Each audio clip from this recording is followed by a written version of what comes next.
later. I'm cutting it off. Okay.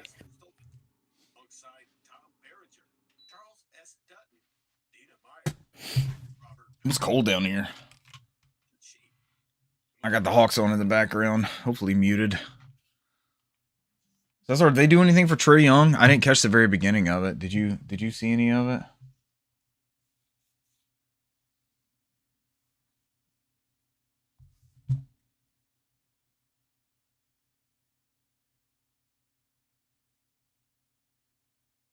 Would have been nice for like a highlight reel of some kind.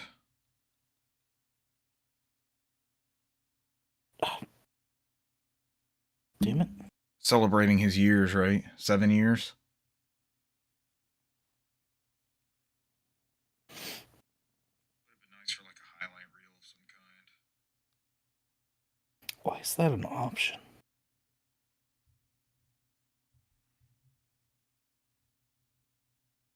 Was it 7 years he was with us?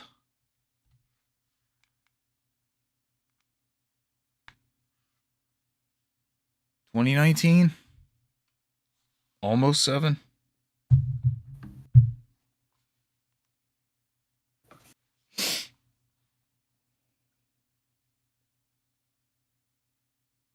Y'all got news pulled up? Yeah.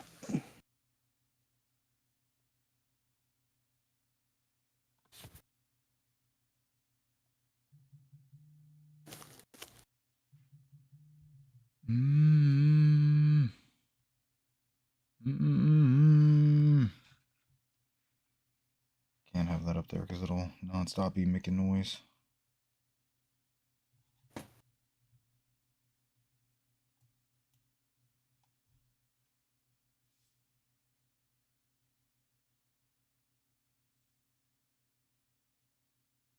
Ladies and gentlemen, welcome to episode 385 of the NOFODcast. We are No Outside Food or Drink, the Southeast premier video game and Winter Olympic appreciation podcast. That's right, the Winter Olympics are over. Brant McKee, what was your favorite event that you watched? I watched so many. How do I pick? How do I choose one? Something with the what was the ice skater on the cheese wheels? Oh yeah, there was an Italian cheese wheel, cheese wheel ice skating. My favorite event. Cesar, did you have a favorite Winter Olympic sport? It's curling. Curling. we got 18 hours of curling. Someone said next up on TNT will be the 26th? The 2030 curling Olympics has already started. They're already playing some of that. It was nonstop on TV. Are they still cheating and touching the stone? Yeah, there's like some crazy rules with curling, right? You have to call your own fouls and stuff. Like it's a very like self-regulated thing. That's it. The Winter Olympics are done, but alas, video games continue on. In this week's news, more Ubisoft layoffs.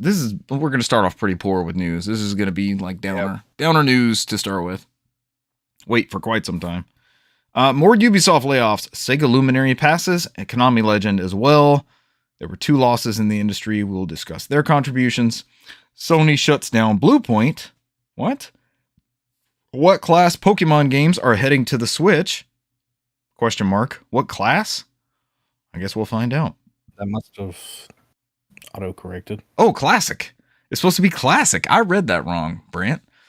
What classic Pokemon games are headed to the Switch? Question mark. And can I play them on Steam Deck currently? That seems to be the big online discussion, right? Look at me. I'm playing this on my certain thing.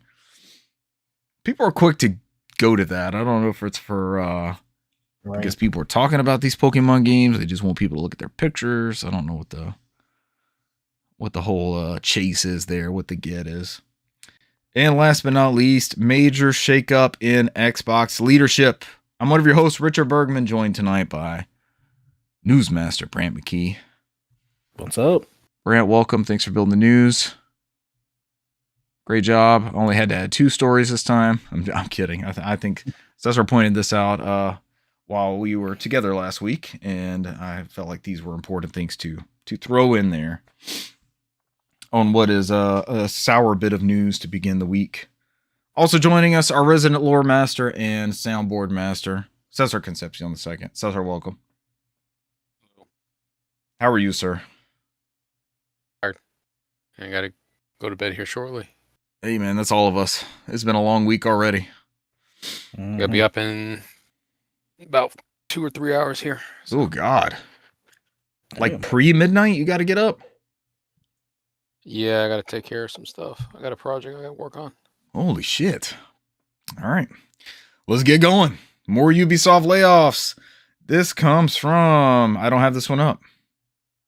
Brent, you might have to grab this one. Got this. I said I had all the VGC, Andy Robinson. Ubisoft confirms layoffs at Toronto studios, but insists Splinter Cell remake is still coming. So this was by last week. What studios is this involved? Let's see. They're laying off around 40 employees, or 8% of its workforce, at Toronto, which is one of the largest studios previously responsible for Watch Dogs Legion and Far Cry 6. Yada yada yada, corporate speak. Why the follow-up on the email Splinter Cell thing? Like a, hey guys, this isn't going anywhere. I guess it's just to try and say that, you know, guess to give some hope. I mean, up until what, 2-3 weeks ago, Prince of Persia was still a thing. Sands of Time remake was still a thing. So this will be a thing until they say otherwise. But in an internal email, Ubisoft claimed that Toronto would remain a key contributor to several Code V mandates and service teams, in addition to developing Splinter Cell Remake, which was first announced in 2021. Recently reappointed a director. At the time of its announcement, Ubisoft was being rebuilt in the Snowdrop engine, which powers the Division, Avatar, Frontiers of Pandora, and Star Wars Outlaws. Okay. And then, of course, these are just the latest. It points out that these are the latest in a major reset that came with Ubisoft, and they, you know, completely restructured. They went to that like tiered creative levels and everything. And like I just mentioned, how they'd canceled several games. Was it 6 games? Yeah, and we went postponed over that, what, 2 or 3 weeks ago, all those cancellations? Mm-hmm. And closed 2 studios. Yep. I think I got, at least for me, it got lost in the shuffle that this was a Splinter Cell remake. I feel like I thought for some reason this was a new iteration, but it's a remake of the first one. And announced in 2021? Yeah. I guess we talked about it on this show, huh? Yeah. But that's kind of strange.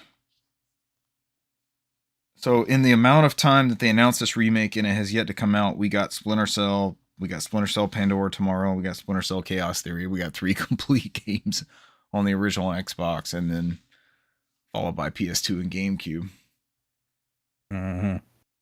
Times are different now, as we will find out later in the show, right? The times they are changing, for sure. They are. Watch Dogs Legion, I think I read recently that that's pretty much all but dead. That whole franchise is pretty much gone. Yeah. People around that were saying. Far Cry 6 was that was the one for PS5 and Xbox Series consoles. Is that the most recent one? Yeah, because 5 was like the American. Yeah. The guy doing the Last Supper thing over the flag, right? That was like the Montana Americana one. Okay. 8% of its workers. All right. More Ubisoft layoffs. I feel like that's a weekly story just about. Some somber news moving on from VGC. Hideki Sato, designer of all Sega's consoles, has died. This comes from Andy Robinson. Cesar showed me both of these stories last week, and I was like, damn. Started looking at some of the influence that these two individuals had, and it's like, it's far reaching. Like, I don't think we would be where we are as an industry. Let's put it the wrong way, because I think we're kind of not on great footing as an industry, but we would not have progressed to this point without the contributions of both of these individuals. First off, Hideki Sato, the designer behind virtually every Sega console, says VGC, and they are not wrong. Sato and his R&D team were responsible for the creation of Sega's arcade and home console hardware, including, see if we leave anything out here, the Sega Master System, the Sega Genesis / Mega Drive, the Sega Saturn, and the Sega Dreamcast, which essentially encompasses the entirety of their hardware. Sega's statement follows up stating, Mr. Sato was instrumental in the development of iconic home consoles, including the SG-1000, SC-3000, which are precursors. I think the SC-3000 is technically a Master System. Mega Drive / Sega Genesis, Sega Saturn, and Dreamcast. His leadership helped lay the foundation of Sega, and his contributions had a significant and lasting impact on the entire gaming industry. We will always remember his contributions to our company, and all of us at Sega extend our deepest condolences as we honor his memory. The engineer joined Sega in 1971 and was the company's acting president between 2001 and 2003. He left the company in 2008. Quote, from the beginning, Sega's home console development has always been influenced by arcade development, Sato previously told Famitsu in an interview covering Sega's history. Quote, our first 8-bit machine was the SC-3000. This was a PC for beginner-level users. At that time, Sega only did arcade games. So this was our first challenge. We had no idea how many units we'd sell. Sato said of Mega Drive, Sega's most successful console, quote, at that point, we decided to start developing a new home console. By then, arcade games were using 16-bit CPUs. Arcade development was something we were very interested in, so we were always using the most cutting-edge technology there. Naturally, it started us thinking, what if we use that technology in a home console? 2 years after we started development, it was done. 16-bit CPU home console. The Mega Drive, the 68,000 chip, had also recently come down in price, so the timing was right. He also gives some quotes on the Sega Dreamcast. Very interesting stuff. He's kind of, I put him in the realm, you guys are going to probably end up talking about the Virtual Boy later, but kind of put him in the realm of Gunpei Yokoi for Nintendo, as far as like game development, driving some of that hardware and console development, and just leaving that imprint. You know, Gunpei Yokoi was behind the Game Boy and some of the, what are they called, MC coprocessor chips on the NES cartridges. The battery backup saves, which we all took for granted at a certain point, all the way up to the memory cards and such, until we had built-in hard drives. But huge industry legend there. And 77, I still feel like 77 is young. I feel like if I had to sign off for 77, I would be trying to counter argue a few more extra years there. That still seems young to me. A lot of people here retire in their early 60s, right? So you're looking at 17-ish years of retirement. And what it said is he left the company in 2008, so about the same level of retirement. Another passing, sadly. This guy, and you guys are a bunch of both of you guys are fans of a bunch of these titles. Shutao Iada, the veteran video game developer best known for his work on the Castlevania and Bloodstained series, has passed away at the age of 52. 77 was too young. 52 is far too young. And this is summarized to us via VGC by Chris Scullion.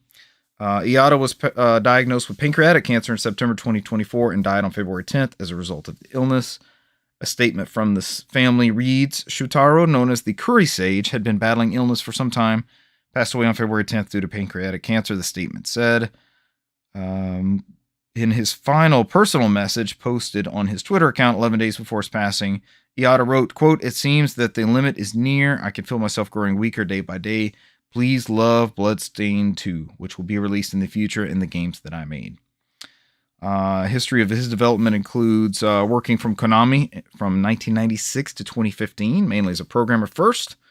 Then in the early 2000s, he moved to the Castlevania series, working as enemy programmer and system and player programmer on Game Boy Advance title Castlevania Aria of Sorrow, which, correct me if I'm wrong, is the best of those 3 Game Boy Advance ones. 3 good Game Boy Advance Castlevania games. Aria of Sorrow they're all pretty good. Aria of Sorrow is up there. Kind of the pinnacle. And received a direct sequel, right? Dawn of Sorrow for the DS. Mm-hmm. He went on to work as programmer on numerous other Castlevania games, as well as Metal Gear Solid 5 Ground Zeroes and Metal Gear Solid 5 The Phantom Pain, wherein he was listed as a lead game programmer and lead enemy programmer. When Castlevania series producer Koji Igarashi left Konami in 2014 to co-found new studios Artplay, Aida joined him to work on Bloodstained Ritual of the Night, where he served as designer and director while Igarashi produced. The game was released in 2019 to favorable reviews, and a prequel, Bloodstained the Scarlet Engagement, was previously announced for a 2026 release window. A lot of quotes here from Igarashi. He explains his long-term working relationship and support and how great he has been, and the shock of his news of cancer and his battle and his passing. So he notes that they were working on Bloodstained the Scarlet Engagement together, and that his thoughts are with the family, as are ours. 52 is no good. We need to all make it longer than 52. Hopefully. God, we're going to stay on the bad news train, but this is, it's not a death, but it is a dearth in the industry, I guess you could say. Yeah, about to say, of sorts. Yeah. We have Sony shutting down Bluepoint, which happened late last week, the end of the week there. Sony's spokesperson told Bloomberg that around 70 employees will lose their jobs. Claimed the decision was made following a recent business review. Bluepoint is an incredibly talented team, and their technical expertise has delivered exceptional experiences for the PlayStation community, the spokesperson said. We thank them for their passion, creativity, and craftsmanship. Obviously, they were known for their remakes, remasters, and long worked with Sony. Sony Interactive Entertainment acquired the studio in 2021, right after following Demon multiple Souls, collaborations. Right? Yeah. Obviously, they did the God of War collection, Metal Gear Solid HD collection, Ico Shadow of the Colossus. They did the Uncharted Nathan Drake collection, a Gravity Rush remaster, and obviously Demon Souls. It's, not a small list of games there. And what's kind of crazy to me is the fact that they worked on all of those games very consistently, and like every couple of years they churned out stuff. And then as soon as they got bought by Sony, they stopped churning out stuff. Seems like, I don't know, almost mismanagement on Sony's part. Yeah. They also were a support studio, most recently helping on like the God of War Ragnarok series, which then they were supposed to do a live service game based on the God of War series, which then kind of dissolved out of nowhere, got canceled. In a message reposted on Reset Era, PlayStation Studios boss Herman Holst said the decision to close Bluepoint was made due to an increasingly challenging industry environment. Rising development costs, slow industry growth, changing player behavior, and broader economic headwinds are making it harder to build games sustainably, he wrote. And there's a lot more stuff from Herman Holst here. There's been a lot of details come out kind of after the fact on this one.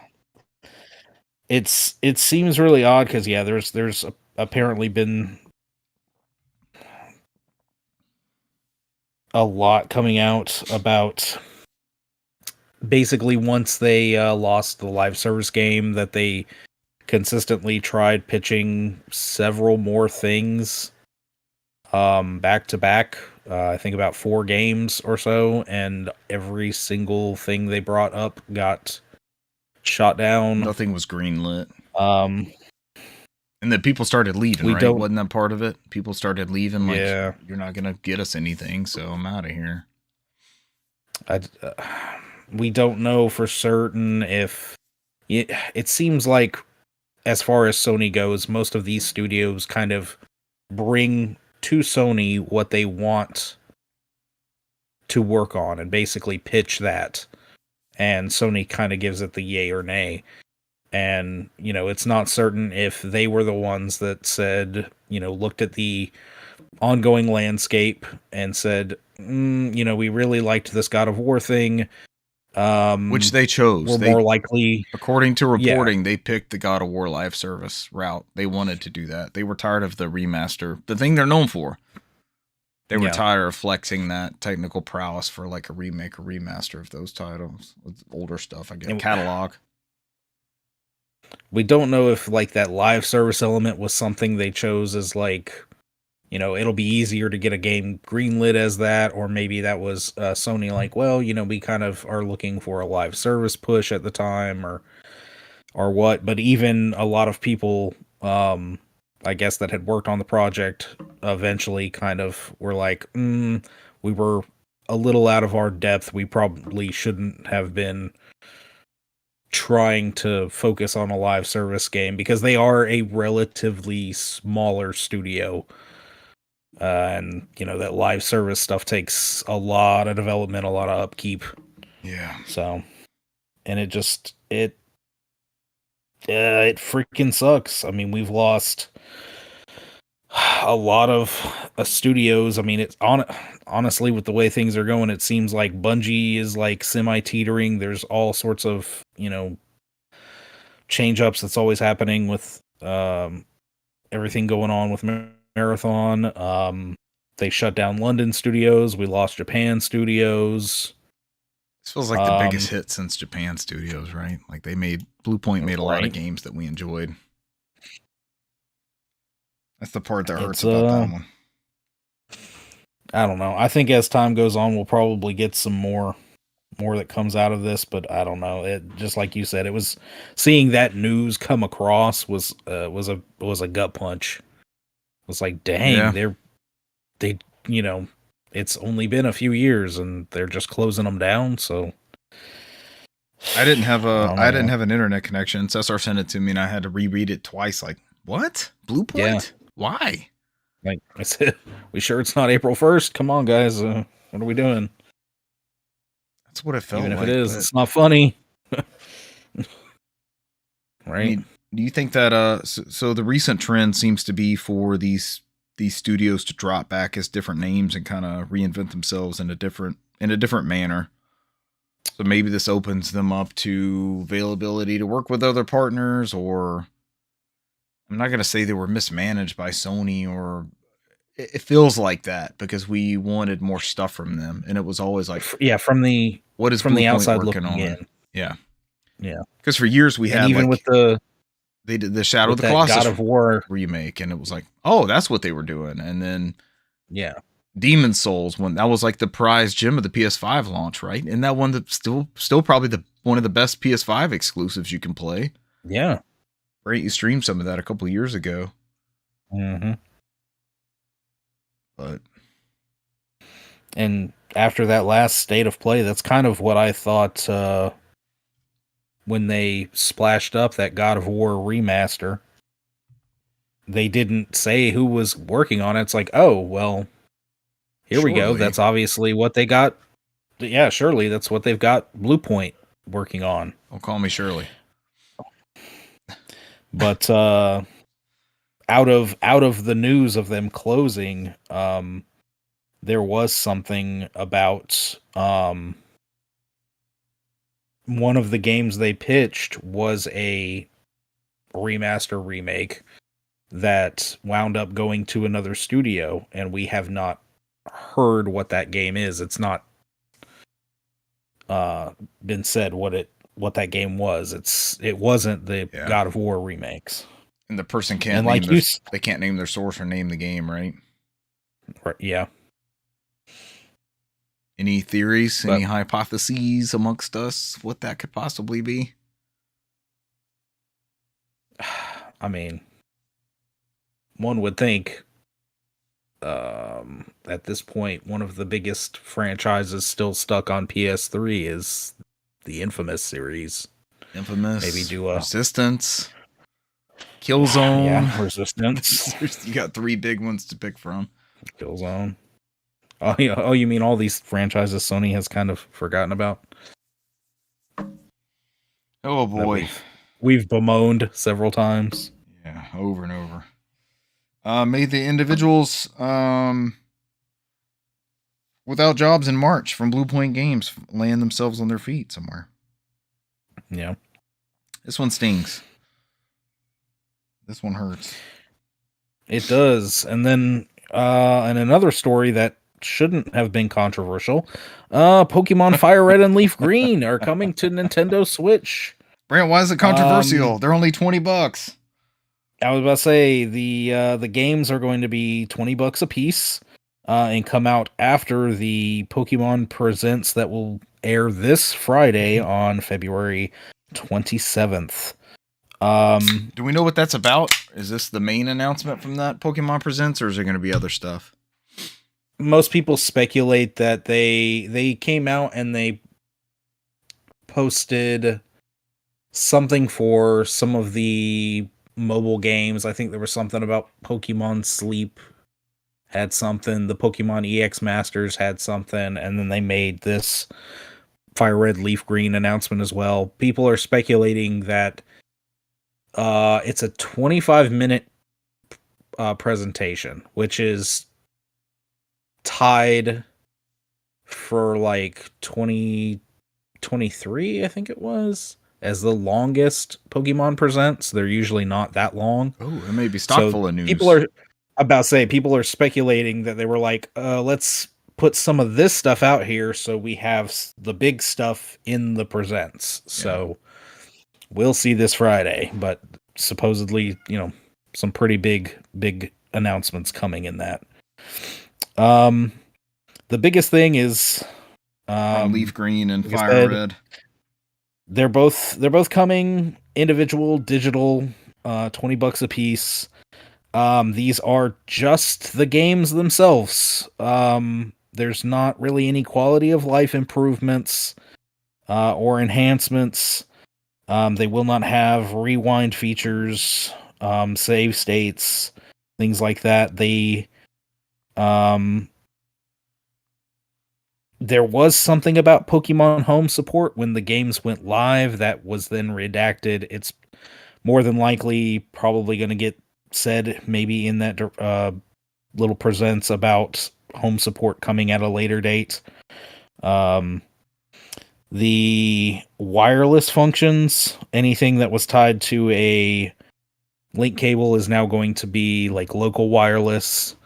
I think there is still like an online battle portion, if I wasn't mistaken, but it does not have like regular online features to trade and everything. Okay. To trade, you still have to be local. So to trade peer to peer, we've got to be in the same room. It's not an online connectivity thing. Correct. Okay. So, it's kind of a crappy take to me because a lot of people were bemoaning the fact that this is not going into NSO. And instead you have to pay piecemeal for it. Yeah. When these games by themselves are over $100 a piece, physical, if you'd like them. They are. And would these same people have made the same argument if it was available in NSO and not individually available? Right. Well, that's the thing is is when we got NSO, a lot of people are like, bring back the virtual console. I just want to buy the games. And now that they just put them on the eShop, people are like, why are you putting them on the eShop? I don't want to spend $40 for these games. Just give them to us on NSO. And they obviously they save features. Buish has entered the chat. Buish is in there all about telling me who's not going to trade who. That's already made this joke, Buish. You can't do this to me. Buish, are you getting red or green? I need to know. The save features and the rewind features and stuff like that, they don't want those because Pokemon is very strict about manipulation and like all these glitching and things like that, and people take the competitive Pokemon scene very seriously. So that's at least why they don't have those features, because they don't want people somewhat modifying Pokemon illegally, or illegitimately. But the biggest thing is, look, we've got a new way to play these games. And like you were saying earlier, you can either pay the $20 and or $40, whatever, if you want both of them. Or look, there's other ways to play these games. Hardy har har. Sail the high seas if you'd like. That too. But, nobody's dipping their hand into your wallet and making you buy the games. I, for one, am glad that to see these at least come up to keep making these available for purchase. Our argument is always that, hey, we would pay for this if it was available, and now here they are. So yeah, it's going to be available. Guess what? I'm probably going to pay for it. Cesar says, vote with your wallet. Am I going to be the crazy person that literally bought because every single different language region is sold separately for whatever reason? And I already saw somebody that paid like $200 and bought every single language version of the game. Pre-ordered it. I'm not going that crazy, but because you can preload. Yeah. It's like 25 megs to preload, right? Then it's just like zip through. Yeah, it's like the fastest preload ever.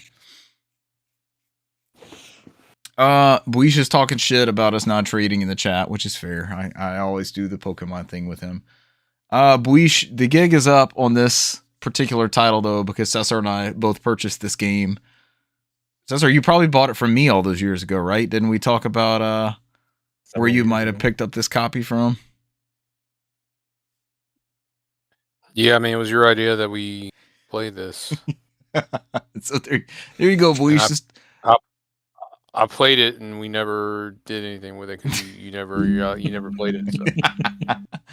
That's 20 years, Buish. You've got a lot to catch up on. I've been doing similar tactics with Cesar since 2004, 2005, 2006ish. Whenever this originally launched.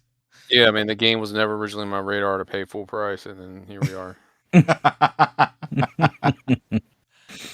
I'll probably support this as well. This is the game. I have tried all of them. This is the only Pokemon I've beat. I loved that original Red and Blue. That was like my Pokemon. So everything else after that was iterative, or it felt like not ROM hackish, but it wasn't okay. We just added more. We added more. This felt like the right experience, and I think the GBA way is a good way to experience this, especially all these years later versus this is a bigger hit for $20 versus just throwing that original Game Boy ROM on the NSO, in my opinion. I think this is a better way to play this. When are these out? February 27th. So this Friday. Okay. Coming out. $19.99. And they'll be available as soon as the direct is over, is what they said. What time is that? Did they say what time that direct was? Time zone wise? Standby. Yeah. Standby. I just closed my story, but I feel like those are usually in the morning, but as soon as I say that, it won't be the right. Recent tabs. I'm trying to find it too. No rewind is kind of weird because that stuff usually gets added to these. For us here, since we are the in the Eastern time zone, 9 a.m. Okay. So by 9:30 or by 9:25, technically, you'll be able to play those games. To play it, but you can buy it and preload it now, right? East Coast. It'll just unlock then. Okay. And it's already the #1 selling game on the eShop since it went up. So, surprise, surprise, people want it, even if other people complain. It's #1, you said? Yep. All right, so at the end of the day, when people don't, I mean, people always complain. I'm just like, right. Vote with your wallet. Like so you always say, vote with your wallet. Yep. Nobody's forcing you to buy it if you don't want it. It's that simple. So Buish is talking with us in the chat about which version to get. Cesar and I had talked previously. It may be best if I get the same version as Buish, and then both of you guys get the opposite one. in the likelihood that both of y'all play more of it than I do, and then you're able to actually trade some of these version exclusives with Buish. Instead of me pulling the rug out from underneath him, as he falsely accuses me of on my own show. You come on my own show, sir, to accuse me of this. I'll put the version exclusives in the chat here for Buish. I feel like I saw some of those. Are there any huge standouts? I mean, if you're going to fill out the Pokédex, even one of them's a standout, right? Yeah, it depends on who you favor. I mean, if you're what your favorite Pokemon are, I guess. Honestly, I already downloaded it, so I'm about to drop it in the Zubat. Which one's Zubat on? Group. Zubat. I think Zubat's in both. Who's that Pokemon? Zubat's in every Pokemon game ever. Ditto. Which one's Ditto on? It's Goofy. Cesar, it's Goofy.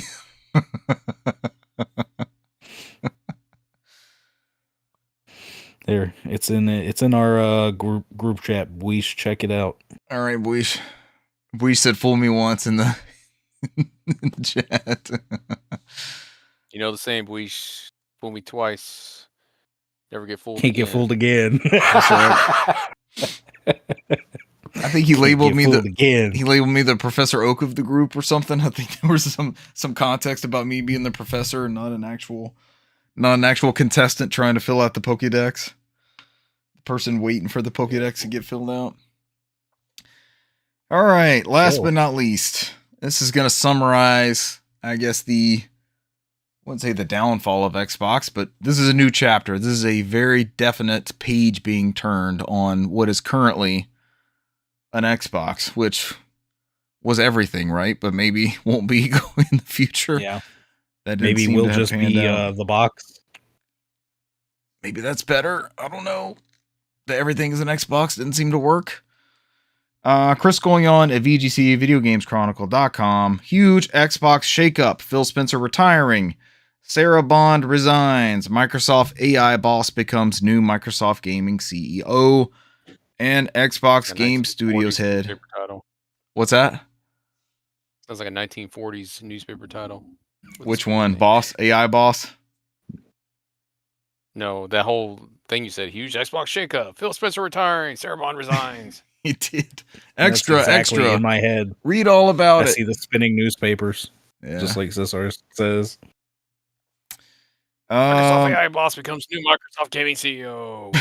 Read all about it. 5 cents. And then at the very bottom, Matt Booty keeps getting promoted and doesn't know what the fuck he does. Matt Booty rises above all tides, it seems like, doesn't he? Yeah, at least we keep the booty. He's in the room. He's like, hey, you're more important now. It's like, oh, okay. He's a survivor. You got to give it up for the booty. No, Destiny's Child is a survivor. I don't know what the fuck Matt Booty is. You don't see him up there with the three of them? He's not going to give up?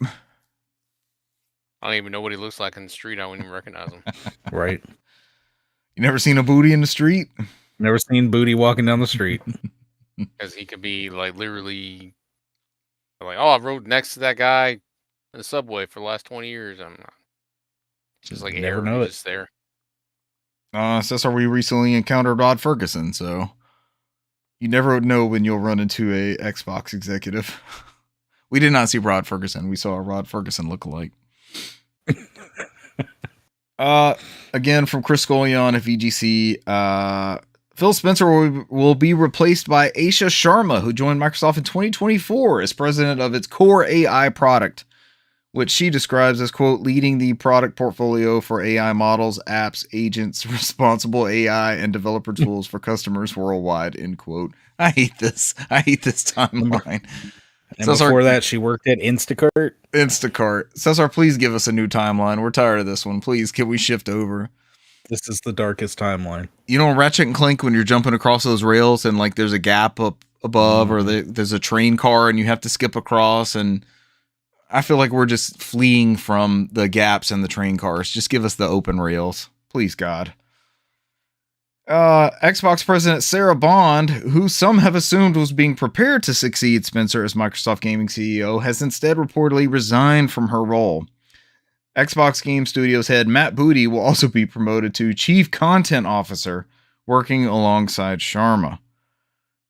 They all issued statements and emails, so there's been a lot of fallout from this announcement as far as reporting regarding the timing. So IGN apparently had a scoop and was going to release it, and Microsoft had not yet internally announced all these changes. And so there was a mad scramble in which Sarah Bond's PR team had put out like an Xbox survey, but it had already been like leak announced that she was resigning from her post. So it's like, what is the timing actually here? Mm-hmm. So this article continues with quotes from Phil Spencer about how great it was to lead these teams. It's a lot of corporate stuff.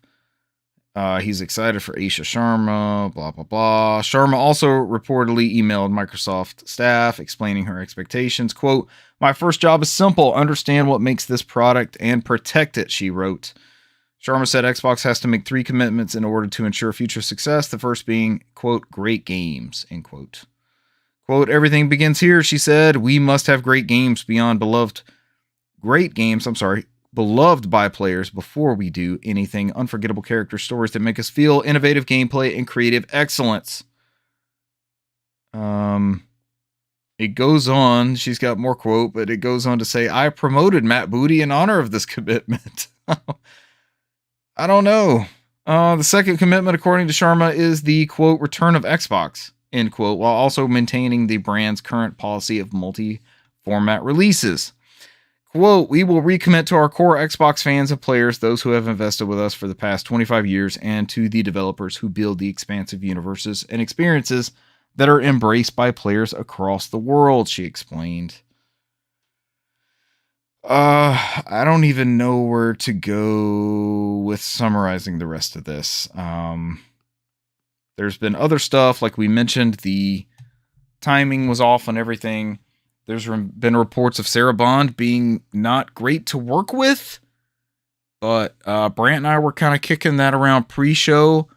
I don't know how much of that, like, we need to see some sort of examples of, you know, she's an executive, so there's like some my way or the highway philosophies to that.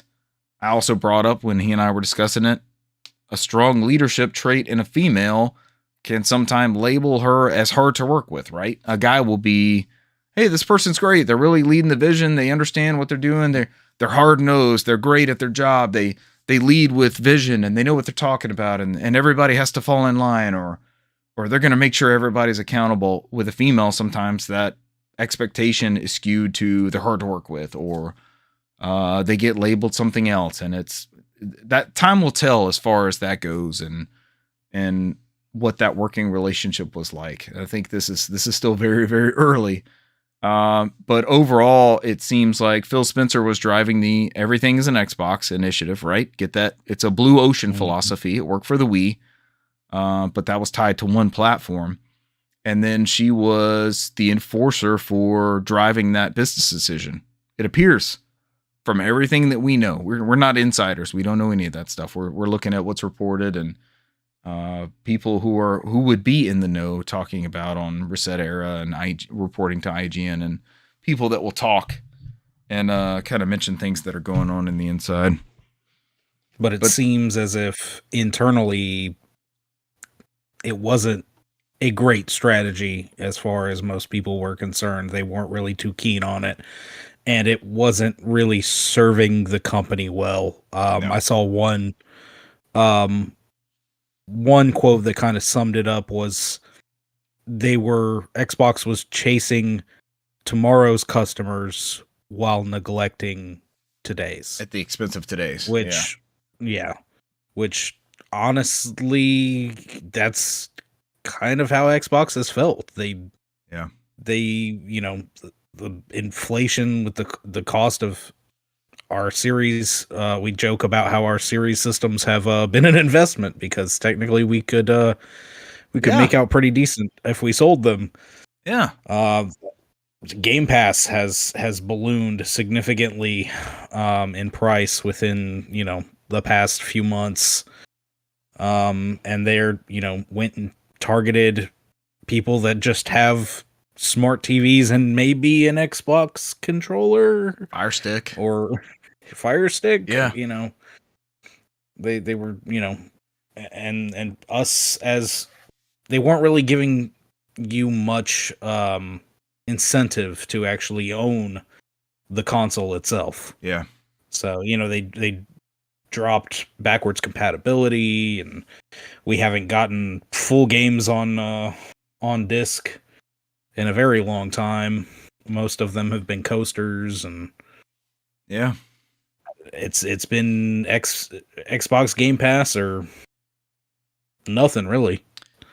Does this I mean, a lot of these promises, and you don't bring in somebody who's, I think Sega did this. Didn't Sega bring in like a Bernie Kosar or somebody after the fact to kind of ease out maybe the Saturn or something? Like, we're going to moonlight this thing. There's kill agents. Is this move to ease them out of that space? Are they going to try to reinforce? I mean, the Xbox is a huge brand. Does that live on past Microsoft? Yeah. Does it get out of that shadow of Game Pass, or everything's an Xbox? Like, this is, I feel like this is going to be a major pivot. I don't know if we know where this is headed, but I do feel like this is a redirection of some kind. Does that change? Like, all of a sudden we've got an Asus ROG Xbox device. Does this change some of the plans for that type thing? You know, the motions are set in plan for this next Xbox to be like a PC hybrid type device. Does that change how that thing looks? I still think that that's probably where they wanted to go, was unifying Xbox and that Microsoft gaming landscape, because PC gaming has gotten really, you know, odd, and there's so many variables with it. As far as we know, the Xbox's own handheld is still on the table, but Asha Sharma has kind of come in the door, and first thing she's like, you know, I want to focus on Xbox as the console, you know. So what is that even more? What has that been for the past like maybe 10 years? Do we know? What do we want? What do we want? What do the three of us want from Xbox now? I don't know. Her first three things that she said, you know, her pillars as the new CEO were great games, a return of Xbox, and future of play. So, I mean, I'm not super keen on somebody that's, you know, not typically a gamer. She's diving into it. If you look at her social media, she's posted like her Xbox play history or what, and she's going into Forza and, you know, a bunch of these other stuff. She's checking it out. She's getting a feel for it. I mean, I've been listening to the show. That's one of Cesar's favorite PS5 games. What does that mean? What does that mean? What about Gears of War? I'm not too keen on what about Gears of War, that's somebody that's very AI driven. Yeah. But who knows? She could come in and she could do it a lot of good. I don't think the exclusivity thing has sailed. I think with Cash, or well, gosh, what's his name? Hello. Satella. There we go. But the head, the Microsoft head, Microsoft's actual head. Nadella, yeah, Nadella. Sorry, that's Nadella. it. So sorry. Satya Nadella. So what is an Xbox then? What's my reason for purchasing an Xbox? That's what they're gonna have to figure that out. Because right now you can buy a Switch, you can buy a PlayStation and play those games. At this point, they would just wait until the new console comes out. There's no saving this generation. It's kind of like the new Saturn. We're back to this again. Yeah, you just go all in on the next one. That's probably what it's going to be. So, I mean, the only way they'll be able to salvage it is if they drop the price on the old console, but that's not going to happen because they're all in on Game Pass. I mean, there's no reason to buy an Xbox if your games are going to be played elsewhere as well. So, do they drop the Game Pass subscription price? Because Game Pass at $120 for a year was a way different value proposition versus $360 a year on top of the hardware that we have. Game Pass is not profitable. That's the reason why they had to raise the price. Yeah. I mean, that's why they closed some of their studios. Nobody's buying games. Why do you think they had to sell shit on PlayStation or Switch? Nobody was buying games because of Game Pass. And they dropped a lot of money on Activision. You think Game Pass goes away and they reboot from there? They pivot from there?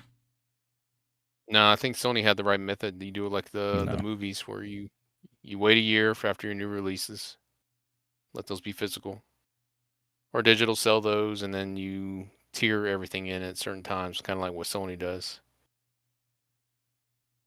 You don't put all your big hitters out immediately in Game Pass. That doesn't make any sense. No wonder you have to sell to your competitor.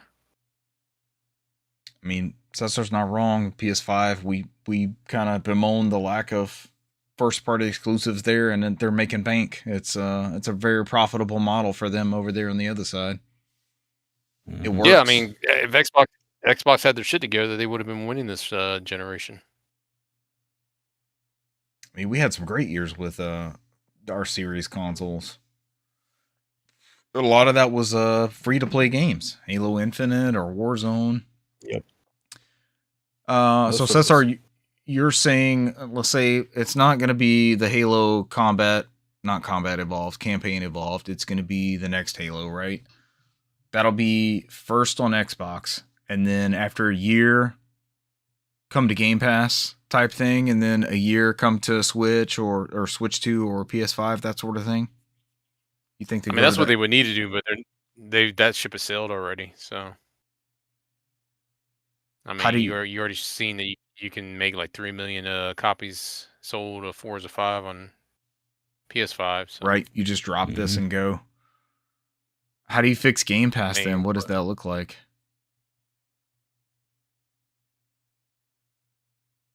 I mean, nothing's going to change. No, nothing's going to change. I mean, it's not Sarah Bond that came up with the idea. I mean, they were communicated their vision. Their marketing just didn't work, so that was all it was. She came up with the best idea she had to try to push sales. They try to sell subscriptions. That's what Microsoft is, so. And I think it mostly it was play Xbox anywhere. Yes, like everything, not just 10% of the library or 25% of wherever it's at, right? Like all of it. If you bought the Play thing, Anywhere it should work. Yeah. Right? Yeah. Did they re-up that backwards compatibility program? Did they bring those people back into the fold and get some of that stuff going? Is this next Xbox play all of your Xbox discs? That's a huge win. That's super consumer friendly. how many people are still holding on to that outside of people like us? Are there a lot of people like us? Are we the majority or are we the minority? I mean, you're listing out like dream lists. I don't know It is a dream list. Yeah, I mean, at this point, there's no backwards compatibility. I mean, you're doing forwards compatibility on PC-based stuff, so you try to bring this stuff over. The only reason why they stopped doing backwards compatibility is because of licensing. Yeah. So, and we're also entering an era of people. I feel like we're also, speaking of turning pages, I think we're getting more and more into the levels of people want to own stuff again. There's a lot of popular YouTube channels about physical media, and you want to own this thing. And if the next Xbox played all of those discs, how do they make money on that? Are they printing DVD ROMs of Fusion Frenzy or Project Gotham Racing 2 or Rally Sport Challenge for Xbox? Like, what does that look like? Voodoo Vince is Phil's last thing. Another run of the original Xbox physical release disc of Voodoo Vince when there's a remastered. Like, I mean, where does that go? People want to buy Halo again. Did they reprint Halo 1 and 2 for this new thing? Does the next PlayStation have full backwards compatibility where we can pop in PS2 and PS3 discs? And I don't know. Who wants that anymore? I think they'd just rather sell it to you again, like they've been doing. But they aren't. Brant, we read these PlayStation Premium releases every week or every month, and it's like, it's one a month. It's 12 games a year. They drop back to one game. Yeah. I don't like 5-6 months of just one classic game. I think we could talk all night about where Xbox could go or should go or any of those type things. But I kind of feel like this new chapter is going to be it's a different chapter, right? We've seen how this chapter plays out. Yeah. So this is we've been through this with Falcons coaches. Let's get rid of this one and see what the next one's concepts are and see what they can do with what they're presented with. And I mean, nothing's going to change. Nothing's going to change. I mean, her responsibility will be whatever comes out next for the next console and everything. So I don't think they're going to expect any growth in the console side. I mean, I don't see any more backwards compatibility stuff. I mean, I see that stuff being forwards compatible on PC, trying to get Xbox OS to work on there. I mean, even then, you have most companies are like, as we all seen that implicit conversions before, that most people are emulation-wise for backwards compatibility. You know, a lot of these companies want to do their own catalog themselves now. So when they do have the rights, so would you rather have? I'm trying to think how this would break down because some of these companies have done it. Like what we can get the Ubisoft Classics Plus or something like that for.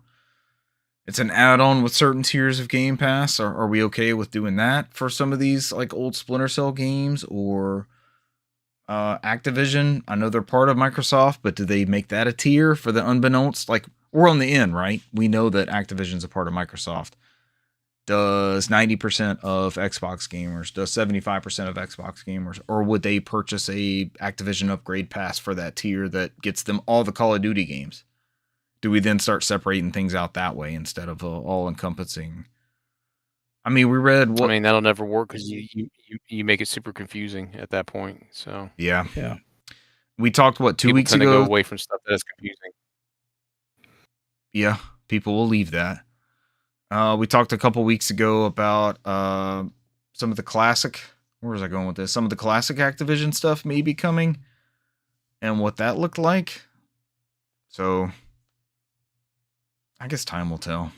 We'll know more. We'll know more by the time we record the next episode. I'm sure this stuff shakes out pretty quickly. Right. Yeah, nothing's going to change. I mean, she's just being receptive because she's new to a role and she has to learn her new peer group. But I mean, all the stuff that was deemed below that's happened already came from the top. So I mean, unless you change the top, it's not gonna.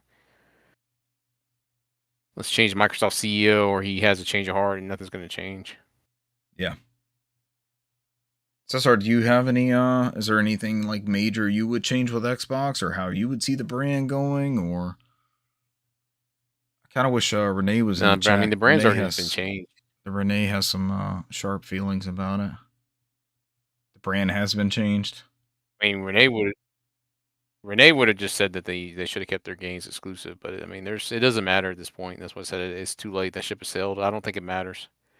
If you do PC hybrid base, I mean, you're going to have a vast library of games playable on there from 30 plus years. So I don't think you have to worry about that stuff. That's still readily available, or an easy way to make it available on there.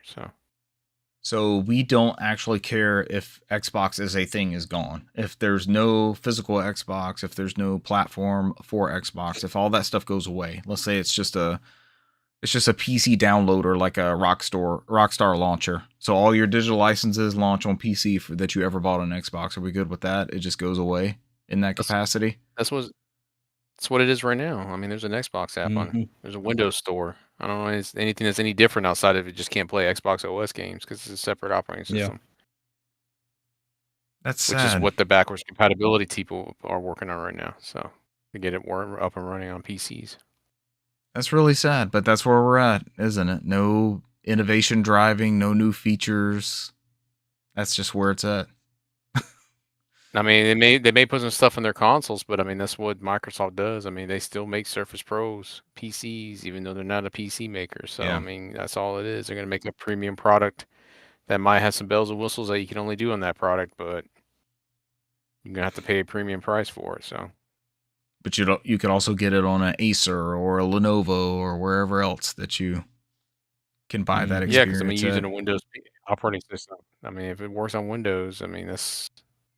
Or a Fire Stick.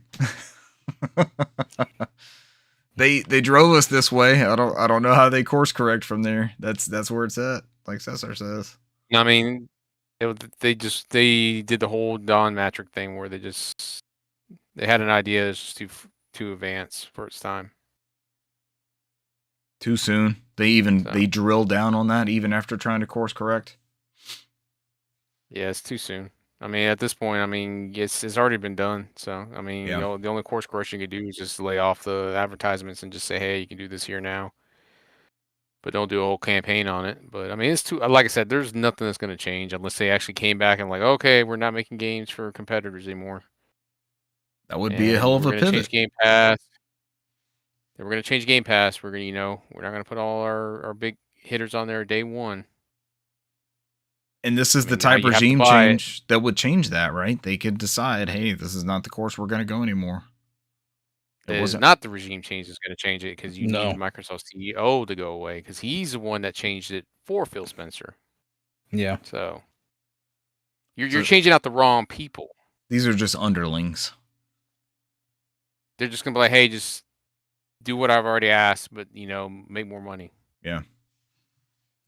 I mean, nothing's going to change unless you change the Microsoft CEO to say, you know what, we're wrong. We're going to let the Xbox CEO do what they need to do to make that thing profitable, whatever they want to do. And there's nothing in there that he announced that was going to happen. So I do not expect anything to change. There's no dream list. There's no dream wish. There's nothing that you can sit there like, well, what's going to make it better? I mean, you know, nothing's going to change unless the Microsoft CEO comes out like, you know what, we messed up. I'm giving her full authority to make Xbox profitable. Rebrand this thing. Unique experience. Yeah. None of that was spoken. Right. Some people asked me. Already done. I think I mentioned this on the show. I was asked maybe a month ago. Some coworkers asked me like, "Well, what do you think about all the Xbox decisions?" And I was like, I'm not missing out on any games. I'm still getting the new Gears game. I'm still getting the new Halo game. I'm still getting the new Fable game. Like all this stuff looks good and I can play it wherever. I'm not confined to. I think the thought of like Xbox as a thing is not what people our age remember it as, but we're still getting the best of Xbox other places. So we can't how long can we hold on to that nostalgia, I guess. people going into gaming now, like you're 18 plus, they don't know Xbox like we do. It's not the same thing. They don't have nostalgia for this dedicated machine that does Forza, Gears, Halo, right? Fable. And now it's available everywhere and they don't care. We'll see. Time will tell. I think Cesar's more right than wrong on this one specifically, though. Oh, yeah. Games played. We're going to dive into this. Want to talk about our Warzone legendary runs. Warzone. I could be playing Warzone now. So that's our skip work. Play Warzone. Let's go.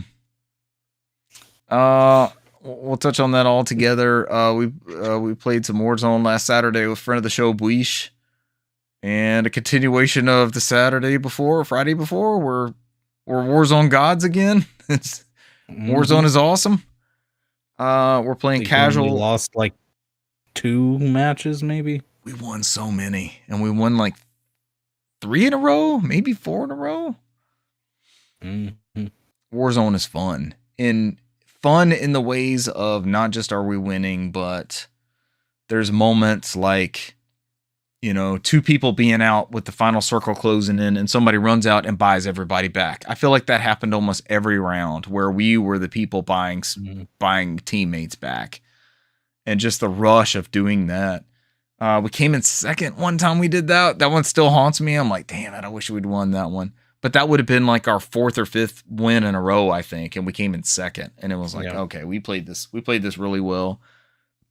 They shot us out of the air as we were coming back. But the new map is still really good. That New England style, what do they call it, New Haven or Haven Crest or something like that. So yeah, something like that. Yeah. It's like the Appalachian Mountains or something like that. Somewhere yeah, real fall leaves and like a mountain village, and there's a river that runs through it, and it's just that's a really good map. A new strategy, and I don't know that I planned this, but I tended to be away from you guys sometimes. Like I would go after a bounty, and y'all would go after a different one. But we would end up either like coming together as the circle closed, or opposite sides where we could buy each other back, right? Where we weren't like tripping over each other the whole time. And it just, I don't know, that strategy seemed to work. And I don't know if I was more focused because I was by myself, or I just had like 1 or 2 teammates with me, but I don't know. I kind of like the separate, like two and two on each side sort of method as the circle closes, and trying to weed out people and stuff. The bots are still running around and shooting at you, and then not quite killing you, and then you're able to get some final shots in on them and stuff. Brand, I think you had a good run with the RC car, right? Didn't you get the RC car going this past Saturday? Rev it up at somebody? Yeah, RC car was pretty good. I love killing people with that thing. It's a good time. I don't know. Warzone's back. I feel like that's our daily multiplayer one that we're gonna get in with Buish. When I'm not busy capturing new Pokemon to trade with Buish. Until we get disappointed and get killed somehow. It's gonna be very disappointing. Maybe I commit to this one. Maybe this is my Pokemon. Maybe I do this. That thing's on Switch and Switch 2, right? Yep. Okay, so I could play it on the OLED Switch, theoretically. Mm-hmm. Sure. All right, sure. Sure. If you play it. If I play it, there's the contingency. Cesar's been burned by this for 20 years. Weesh is new to this. Some Warzone greatness with you guys. That was a lot of fun. I need to dip into Twitch and convert that before it goes away, because that's a pretty fun, 3-hour block. I think we played for 3 hours last Saturday night. Yeah, that sounds right. Yeah, join us on Saturday nights. We're going to stream something, so try to convert that to YouTube so all that stuff is out there forever. I like the permanence of YouTube. I've been playing Dragon Quest VII. I downloaded it for offline play and then had a week's worth of errors trying to launch it. And I did some searching, and despite this working forever, I don't think it was an offline mode, because even when I was online, I could not launch this on my Steam Deck. Repeatedly, I got the same fatal error, blah, blah, blah, blah, blah. I found on Reddit, somebody went in, and there is a they call it a launch option. So you can go in, you know how you go into like manage properties and you can pick Proton, you fix like a forced launch thing. So way underneath that, don't change any of the Proton or experimental or the, what do they call it, hot ones or whatever. Go all the way to the bottom, go to launch options. It's minus D3, D11. I don't know why that works. I don't know what that is. But as soon as I plug that in, Dragon Quest VII Reimagined launches for me on Steam Deck again. It wiped my settings, like it wiped my configuration. I've talked on the show before about when you launch it on Steam Deck, it's like bottom barrel, garbage resolution, all that sort of stuff. You put that in, launch it, and then you have to reset your settings, go to maximum, then back down, resolution scaling to medium, and then you have a flawless experience. It's been great for me. I did 2 more villages. I went to one where it rains, like each one of these villages has a different dialect, or sometimes it's a spoof on something. Like this first one was German. The town is called Regenstein, and everyone would like have this. The village before this like prayed to a fire god to grant them, basically to keep this volcano from overflowing. So in the past and the present, they recognized this fire god thing. But this Regenstein, they would pray for rain. So this would grow their crops and all that sort of stuff. But it had stopped raining. And so one of the people from the village would go out and get provisions, and he would get vegetables and things that they could not grow in this island. But then one day the rain came and turned everybody into stone. And this guy was gone. And so he did not get turned into stone. So he was stuck with... He went back to the village and he was watching over everybody, like his wife and child, and everybody in the village had been turned into stone. And the party gets there and they start unraveling things and they figure out why they'd been turned to stone and how to reverse it.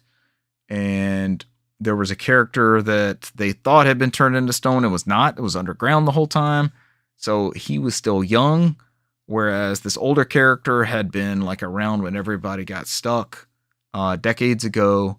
So with these vignettes, as I've referred to them as, you know, they're little micro stories sprinkled about. Each island has its own micro story, and they all tend to be some level of sad. Like there's a sad. I don't know if it's just life or regret or remorse. There's always some sort of overriding theme as to like living your life and going to the fullest and having the right attitude, and it just kind of, it depends on this vignette how this stuff plays out. But this was a really good one, and the payoff was really good. And then you're always flipping between like the past and the present. So this is Fragments of the Forgotten Past is the Dragon Quest VII subtitle. So you also get to see that play out in another era. And then in the next one, it was a little bit more whimsical because all the people were animals, and all the animals that had been in the village were people. So they didn't know how to talk. So you'd find a person and they couldn't say anything. And you'd find an animal and they would just do animal noises because they were a person trying to speak as an animal, and the animal was trying to speak as a person, and they didn't know what to say either. So that had some fun events. And I picked up a party member in that event, and his name is Ruff. And you may have seen him in some of the key art for the game. He's like a wolf boy, like a wolf character riding on top of a wolf. So he has officially joined the party. And I had just sold some of my surplus equipment to afford upgrades for my current party, and I could have used that stuff on him. And I'm like, damn it. But that's the way RPGs go. And it had warned me, like I had some armor for one of the characters that this new character could have used. And it was like, if you sell this, you may not be able to buy it again. Are you sure? And I was like, hell yeah, I'm not using this. And then I got a new party member within 30 minutes. And I was like, damn it. But Ruff has a good backstory. He's the last white wolf. There's no more white wolves. So now he's officially part of the party. And that continues on, but it's awesome. Any character you meet, I feel like they're always going to end up interwoven somewhere else in the story. The main character's dad like came back into the story, and you thought he's a fisherman in the village. The main village is called Pilchard Bay, and that's like their modern era. All the main characters are from this one era. And he's kind of been like a fisherman, and he goes out into the sea, and there's no other islands out there, but the whole cast has been on this adventure trying to discover other islands and stuff. And then you run into him as you're trying to go to the next place. And it's almost like, when you were a kid and you were adventuring or you were trying to get into something, and the parental figure is there to step in and be like, you shouldn't be doing this. You should be focusing on your chores, and you need to do this, and you need to focus. There's no more adventuring. Man, the dad takes the whole other opposite attitude. He's like, I always knew when I was out there fishing and I was in the boat that we couldn't be alone. There had to be more stuff. And you guys have unveiled that, and we never would have gotten there without you guys. And it might be dangerous, but I want you to go for it. And just know, you may never come back, and we don't know where this is going to take you, but keep adventuring and keep discovering these things, because this is good for the island and it's good for you. And I knew this would be your future. And it's awesome. It's really good the way the storytelling interweaves back through there. And like, he's been a village hero. Like he's got it made. He's this god tier fisherman for this village that lives off of fish. And it's very simple and constrained, and you don't think he's going to be encouraging of this whole adventure and stuff. And he's just super supportive, and it was awesome. And the protagonist, his son, is who you are playing as, is a silent protagonist. So there's no direct dialogue from that character, but you can see with emotes and just the way the story plays out. Like, it's good. I'm loving this game. The pacing is perfect. The battles are phenomenal. My characters are learning new attributes all the time. It was just like attack, attack, attack, attack. Now I've got things that like attack the whole group. You get little, it won't tell you necessarily like this will be ineffective or this will be super effective, but you get a thumbs up or thumbs down. So if you pick a fire attack and you're going against a certain type character, it'll give you a thumbs up or thumbs down or nothing. And you kind of have to guess from there as to whether that'll be effective. But the turn-based battles just play out really well. I've maxed out all 3 of the original characters' jobs, their first job. So I think that's about to flip over. Like, I don't think I should be this far as far as like mastering these skill sets that they initially have. So I think something story-wise will flip over there. And I've got the new party character, so now it's a party of 4. I've only ever had a party of 3 unless there was a guest character popping in. I've talked for a long time, so I'm briefly going to touch. I owe Cesar a personal apology on this one. Y'all have heard the bit on the show about Dishonored and it being the PS3 game that broke me. Like, I think we need new machines. This is not, this thing doesn't run well in this thing. And I need to play it on that. I really do. But I fired this up on my Steam Deck. I don't know if this came up in the past couple of weeks, like people were talking about it, or I read something, or this was like a list of shame thing. But I'm probably 3 or 4 hours into the first Dishonored game now. It runs flawlessly on Steam Deck. Brant, have you played this at all? Have you ever played Dishonored? I remember playing it back in the day on 360 a little bit. So fucking good. So I came into this just fresh, like not even worrying about performance issues I saw before or anything. I never got that far into it. I was like, this game just doesn't run well. Despite having bought them, I got back here and I was like, I have all these for PS4 and I have all these for Steam. But you play as a character named Corvo Altano, and he is convicted very early. He's the protector of the Empress, like the top level protector. And you are convicted very early on of murdering the Empress. And so you have to clear your name. You got to break out of prison. But each one of these levels plays out as a scenario, like sneaking, or you can use different like black magic attributes that Corvo has, such as there's one called Blink, where you can kind of like teleport to certain areas. So somebody could be chasing you and you just blink off onto the top of a gate or something and they have no clue where you are. There's one I don't have yet, but you can like send an army of rats at people. It takes place during the plague. So it's kind of it's not a Victorian specifically, but it's like a steampunk Victorian. So you have guns and like black powder rifles, I guess they are. But you have these dark magics and things like that. So they've closed off parts of the city called Dunwall. and the plague has affected various areas of the city that are closed off that you're infiltrating, and each one's just it's a contained level. So after the first, I guess, the breakaway of the prison and the level, you kind of have a central hub of resistance, almost like Wolfenstein: The New Order by Machine Games.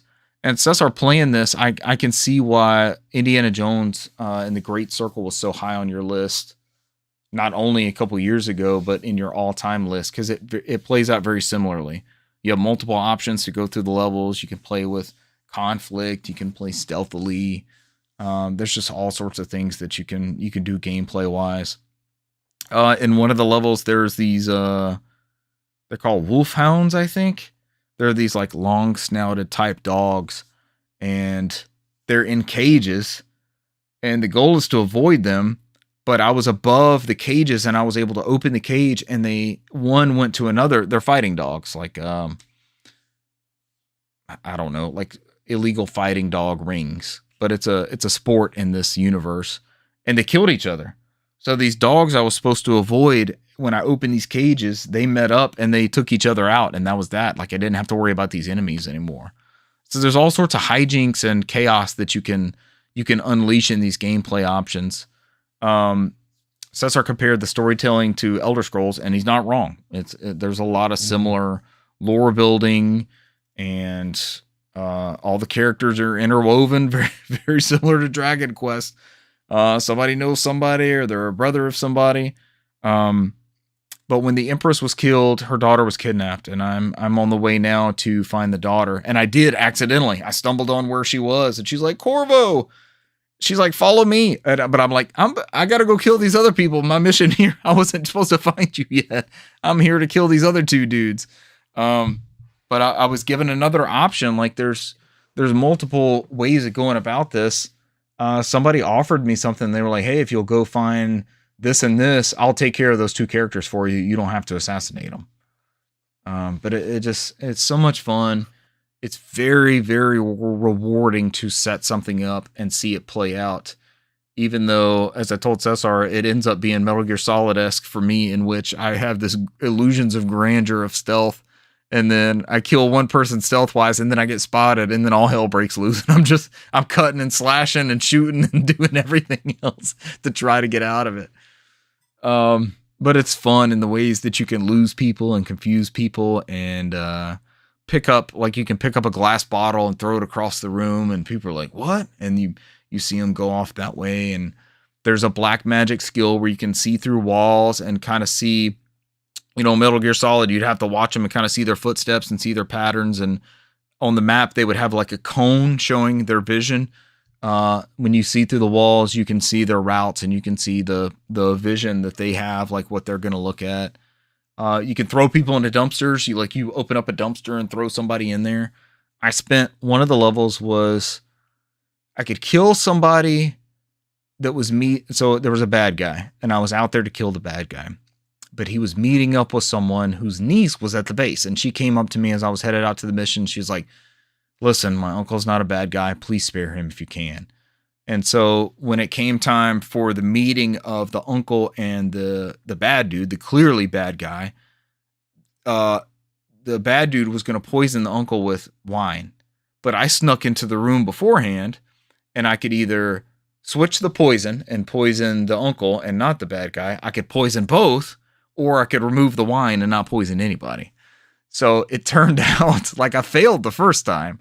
I let him get poisoned. I let the bad guy get poisoned, and the uncle was like, guards, come here. Somebody's here. They killed the chancellor.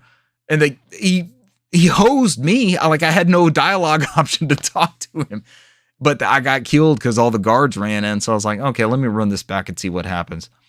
So in that one, I put the poison in both of the glasses, and I was like, let's see how this plays out, because apparently both these guys are out to kill me. And before either one of them could drink it, I hit them both with a sleeping dart. So Corvo always has a knife, but then there's like incendiary darts. There's just like a bullet, like a murder dart.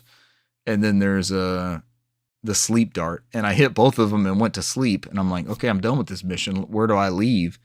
And I got all the way to where I thought the exit was, and it was like, deposit the uncle in a safe spot, which was a dumpster. And then I had to take the chancellor to like an interrogation chamber to get him branded as a heretic. So there's a lot of religious undertones in this one, which I'm really jiving with too. As far as only so and so can save you from the plague, and here's an elixir made by this religious group, and they'll save you. But it's just the writing is fantastic. The characters are great. This universe feels very lived in and alive. I always talk about one of my favorite game design elements. I think with a good game is when you're moving in between the story beats, like the infamous Bungie 15 seconds of fun with Halo.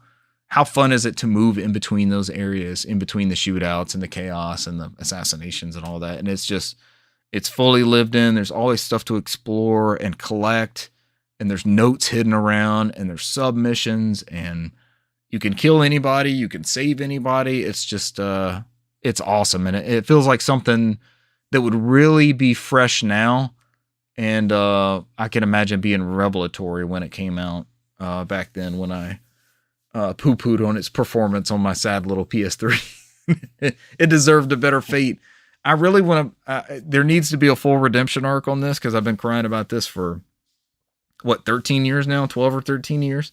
I need to pop in that PS3 version and play it and just see, is this something that me 12 or 13 years ago would have had such a hard time at, that I couldn't enjoy this fantastic game, because it's awesome.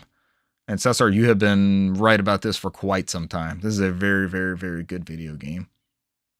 And the parallels to the Indiana Jones game are really there. Brant, I know you enjoyed Indiana Jones too. This would definitely be a look for you. And it runs so well on Steam Deck. It runs so well. There was some confusion. I had Dishonored, but I didn't have Dishonored Definitive Edition. And somebody may write into us and tell me I'm wrong. I bought the Definitive Edition and redeemed that code. It did not change my Steam SKU to the Definitive Edition. It just gave me all the DLC for Dishonored. But when you run Dishonored at full spec on Steam Deck, it is the Definitive Edition. There weren't any major changes between those two SKUs as far as I've been able to understand and research. So if you get confused by that and you're like, this isn't the Definitive Edition, it is essentially on PC. You just got all the stuff with it. And it already ran well on PC. You didn't have the hiccups from 360 or PS3, but really, really, really good game. I'm thoroughly enjoying that. And I was telling Cesar, like, I can get aggravated sometimes in games when I die, because I feel like my time's limited and I don't want to waste that time. It's not like, okay, I'm not going to spend 20, 30 minutes to get back here. Save points are very fair and frequent. And it also teaches you, it doesn't teach you in a punishing way. It's like, okay, I can't do that. I thought I could do this harebrained thing and pull this off, and either I didn't execute or it doesn't work that way. And then I always feel like it's rewarding to go back in there and try to figure out something else. Like this rewards multiple playthroughs and decision making and branching paths and all that sort of thing. But Dishonored is a very, very good video game. I know I'm way late to that party, but it really is. But that's it for me. Some Warzone with you guys, Dragon Quest VII Reimagined, and Dishonored Definitive Edition, except not labeled that on PC. All right. I won't talk long because I gotta get some sleep. I got like an hour and a half before I gotta be up again. Ooh. I played a little bit of Virtual Boy on the Switch, and I think the most of what I played is Wario Land. Yes. That was probably what I played when I originally had a access to a Virtual Boy in the 90s, and I think that was the one that seems to be most linear and also tends to use the 3D effect on there pretty well, where you have to jump from the foreground and the background. Probably a little bit more so than the other games, in my opinion. But like I said, there's no overworld map. There's no like disconnect game. You start underground, where naturally Wario's treasures have been stolen, and you have to reclaim them. and it's you just going up a mine shaft to the top, and it follows the same formula where you get a level. Wario gets a power, where there be a Viking bat or a alligator on top of his head that shoots fire, and you essentially look for a hidden treasure in that level. You collect hearts and coins, and then at the end of the level, you use those hearts and coins to gamble to earn more.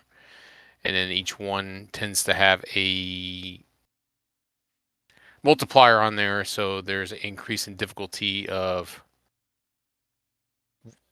the coins and the hearts you can earn on there. So, but I mean, like I said, I've only played like the first 3 levels, so I'm gonna leave it at that and pass it over to Brant so I can get some sleep here. So I'll be real quick. I also got the Virtual Boy accessory. Played around with the Virtual look at Boy. It came in about a day early, and Sutter had told me I should try some VR on it. I booted up a couple different things, but for whatever reason, one, I took off the lenses so everything wouldn't be just red, and it's got the regular like 2 lenses in there. But it worked for VR modes on certain Nintendo games, but it would kind of like cut off the both sides. So like the outer edges were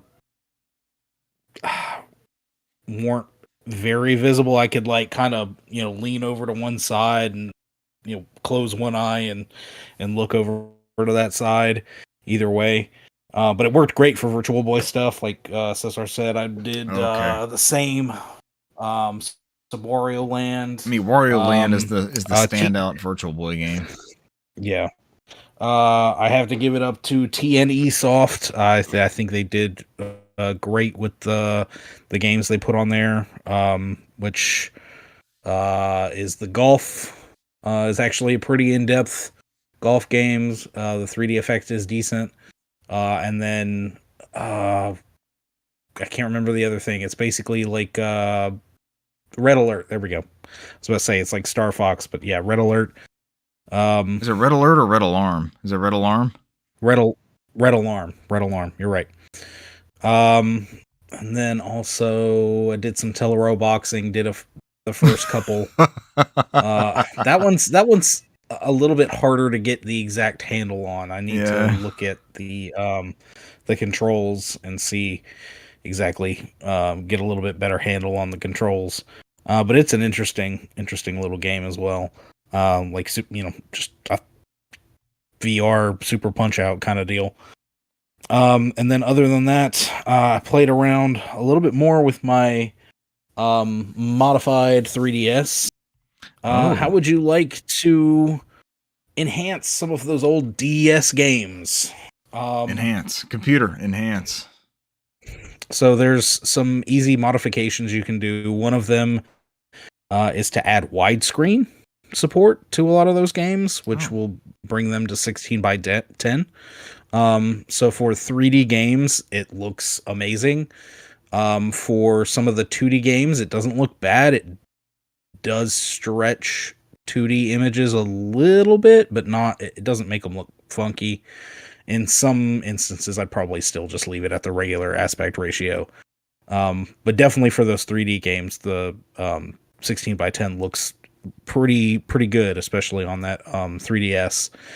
And then someone on the GBA temp forums here named Shoko did the Lord's work and made basically what is essentially cheats for several games, adding circle pad patches, enabling full analog 3D movement via the circle pad, and if you have the new Nintendo 3DS systems, the nub with the little extra nub, it's like playing a modern game because you've got the circle pad, which with your analog, and the nub controls your camera, and it works perfect.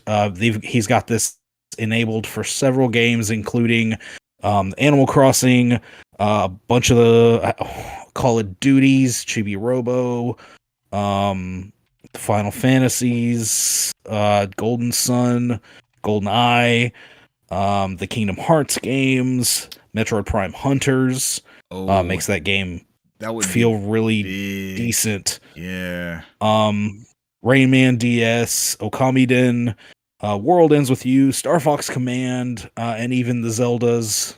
Super Monkey Ball Touch and Roll looks really good and plays really good with the analog movement as well.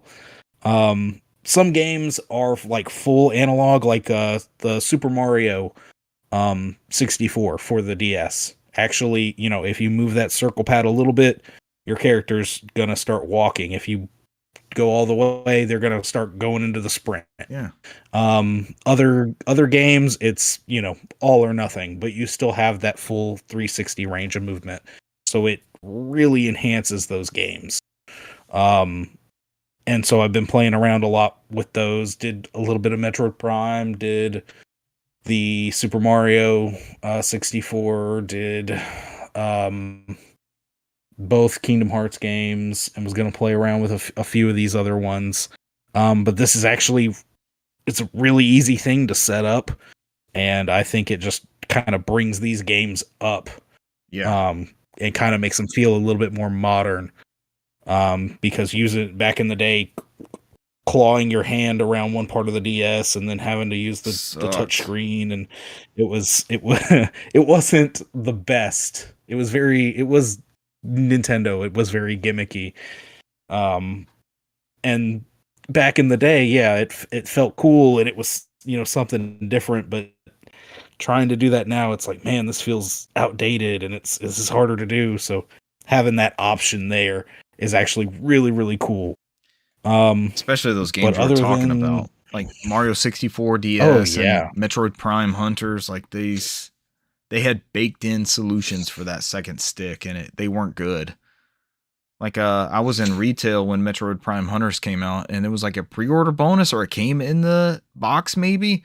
You got like an attachment for your thumb to scrape across that bottom screen as a second stick. Like I was like, this is not. This is horrible. Not good.